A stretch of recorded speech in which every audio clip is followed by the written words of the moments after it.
मैं खेसारी लाल यादव और मैं आ रहा हूँ अपने पूजनीय बागेश्वर धाम के लिए 21 तारीख को आप सबके बीच में संकल्प यात्रा के लिए। तो आप भी आइए और उस संकल्प यात्रा को सफल बनाइए। और रात्रि में सांस्कृतिक कार्यक्रम हम करेंगे और आप सबको झुमाएंगे भजन से और अपने गायकी से।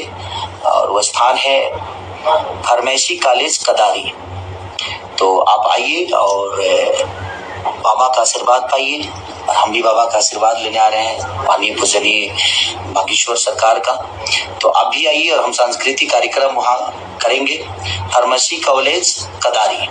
तो आप आइए और संकल्प यात्रा के जितने भी लोग हैं सबको दिल से प्रणाम। और आप भी आइए और उस पद यात्रा को सफल बनाइए और अपने बेटा खेसारी को आशीर्वाद दीजिए।